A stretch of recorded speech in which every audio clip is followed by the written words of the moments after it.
This is, I'm answering a couple questions from Curious 85, which are honestly just fun. So, the first one is, I wonder how those of you who have had a real awakening can be sure that it is not yet another trick played by the brain/mind. I love that. And then it goes down. We had a bit of a conversation. I also wonder if it is a scary experience. Does it bring a lot of anxiety and fear when you get a real awakening? It's funny you keep saying real awakening. Okay, so the first one, the first one is fun. Okay. The first question I'm just going to play with. I don't have any real knowledge or answer. I have a couple ideas, and it's just fun to think about, although there's no way to prove anything. And then the second question about, is it scary to awaken? I actually have real experience going through some intense anxiety and fear that I will share. So the first one, purely theoretical. Nothing I say is true. This is just for fun. Am I recording? Okay, I'm recording. Wasn't sure. So, not that long ago, it's funny the timing of this question. Maybe a week ago, I clicked on this video on YouTube because it was interesting to me. It was about The Matrix, one of my favorite movie trilogies of all time. Not the fourth, the complete trilogy of The Matrix. And the whole idea and the thought process behind it is fascinating. It blows my mind. It mirrors a lot of what I've experienced now. And the video was a theory about this very question, actually.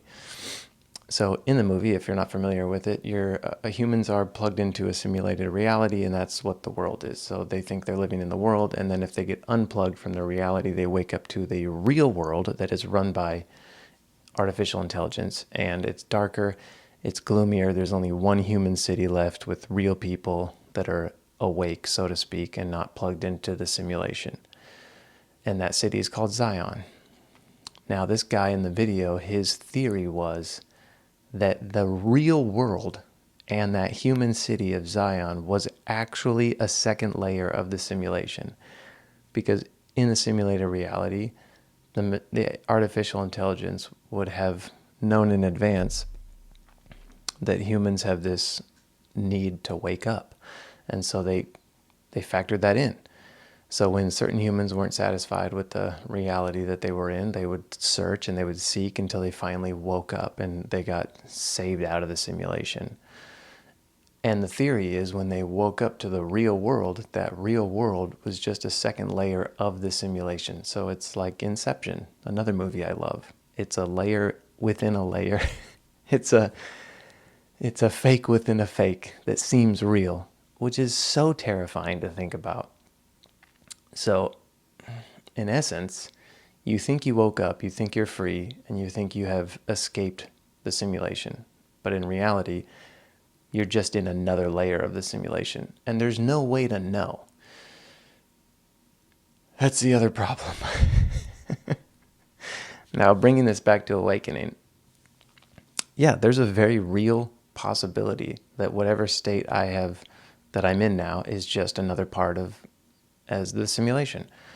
And I will have no way to know until maybe I die, and then there's more awareness and more knowledge. I'm not sure. But another interesting thing, the timing is just so great of the question of when I watched that video. And then 2 days ago, I was reading one of my favorite books, the Bhagavad-gita, and it was going through, and it was talking about the three gunas and how they're each like a kind of a state of awareness, and all of the states are part of the illusion of what they call Maya, which is the illusion of existence. And so the first one I got it here is tamas. It's represents darkness, inertia, and confusion. The second one is rajas. It is activity, passion, and dynamism. And then the last one is sattva, which is purity, knowledge, and harmony and balance. Now, if I'm gauging my own experience, I have definitely just worked my way through these, and I feel like I'm at sattva, which is knowledge and harmony and balance. Everything feels amazing. Everything's fine. My shadows have been worked on, worked out. I've settled into a place of peace that I've never experienced before, and it's wonderful. But deep in my spirit, I feel like awakening is the tip of the iceberg, like it's just the beginning. And reading these three, which feels like, oh, when you get to sattva, like you've attained, like that's it. But then Krishna's the one sharing this with Arjuna, and he says, no, this is all part of the illusion, and it's very hard to overcome. But all three of those, be it like you're at the bottom level of just destruction and chaos, or you're at the top level of peace, that's all part of the illusion. So yeah, very possible that somebody who is in an awakened state or claims to be enlightened, which I think is like the final stage of awakening, when you have no more attachments, which I wouldn't say I was there. I still have attachments to things. Yeah, it could all very well still be part of the illusion. The other weird thing about awakening is you you don't awaken into something different. You just suddenly awaken to what is, but you've missed it the whole time. So it's like seeing clearly that everything is not as real and intense as you thought it was, but it's not like you step outside of it. You're still in it, so you realize it while you're in it. So in the Matrix, they were unplugged and literally woke up in a different world. But here, if I'm talking about my own experience, it's like waking up in the same world with a completely different mode of being and seeing. So yeah, interesting question, and I really like thinking about these things, although I know they're just thoughts and it's never gonna really go anywhere. It's just interesting. So yeah, could be another part of the illusion, could not. I have no idea. But according to some holy texts and some, theories about my favorite movie, it's very possible that it could just be another layer of deception. But even if it is, I would rather be at a peaceful layer of a fake reality than a chaos and destructive layer. Like, oh, my life was so hard and now it's so easy. So even if it's like not real or if it's all part of the game, it feels great. So I'm okay with it. Now, as far as awakening being scary, well, let's do this before it gets cold.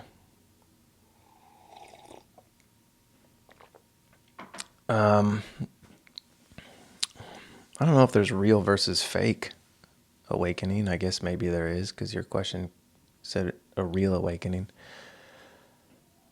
But fear and anxiety, those seem to be, well, that's the same thing. Fear. We're human. Humans have always been scared of the unknown. It's easier to be comfortable and to just go with the flow than to turn around and take a look at why everybody's going with the flow and where the flow is coming from, because that's unknown. That's scary. So the more you look into that, kind of the scarier it gets. And depending on how strong your ego is and how much you've built it up and how much you've lived in it and depended on it, or how much trauma you've built up, or just how hard your life has been, how attached you've been, there will be varying levels of fear, I think, for each person. I've heard some stories of people having an awakening that wasn't that difficult. Mine was really intense. All I can speak for is my own experience. I don't know if any other people's stories are true. I'm not in their body. I can't feel what they're feeling. Mine brought on really a real fear of death. Because it was an ego death, but if you're identified with the ego, it feels like you. So it's the weirdest thing. It's like truth was a tiny flame inside of me, and I started fanning the flame, and it got bigger and bigger and bigger. And then the truth started showing me more and more and more lies and untruth in how I was believing and experiencing life. And the truth was burning out all these lies, but at the time I was identified with those lies, thinking that was me. So as more was coming up and as more was being released and I was letting go of more, it felt like I was slowly dying. And then it reaches a point where there's just the final fear, and it's just the fear of non-existence. It's a real existential terror is what I've heard it called. But it seems like when you work through enough stuff in yourself, then the last thing is the ego's fear of non-existence. But when you're attached to it, it feels like you are actually going to die. So for about 3 months, at the end of my dark night of the soul, I had more anxiety, more fear, I was not even functional, to the point that it felt like maybe mild psychosis. It was wild. It was not fun. If I'm being completely honest, I wouldn't want anyone to experience that. It was terrible. But what happened after and what happened on the other side is so beautiful and so worth it. It's like a weird paradox. It makes me want that for other people, although I don't want it, if that makes sense. Oh, it's like you have to go through the darkest, biggest fear you have as a human to transcend it. There's no way around it. There's no way below or above it. Like, you just got to go right through it. And most people won't do that or don't want to. And I get it. And some people probably, if I'm being thoughtful, maybe can't handle it. Like if someone already has depression or has some mental issues or, isn't super healthy, it could potentially be dangerous. Like there has been cases of psychosis and people losing their minds and,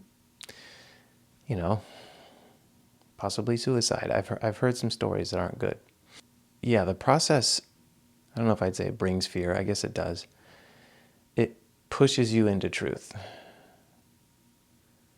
But to get there, you got to get through all of your own lies. And depending on how many and how deep and how real it feels for you, it will vary in levels of how scary it is. But for me, it was real bad, really scary, and it was not easy. And there was a couple moments where I really debated trying to end it or make it stop, and I'm glad I didn't. Because now I'm sitting here talking about how wonderful it is and getting positive and negative feedback and having people still attack me for what I'm saying, and I'm okay with it now. Because you start to see that everything's connected, everyone is part of you, everything is one. How can I argue with someone? I feel like I'm arguing with myself. They just can't see what I've seen, and that's totally fine, and I can't see what they've seen. I'm not in their body, so yeah. I feel like that was long. I'll probably stop there. Thanks for watching.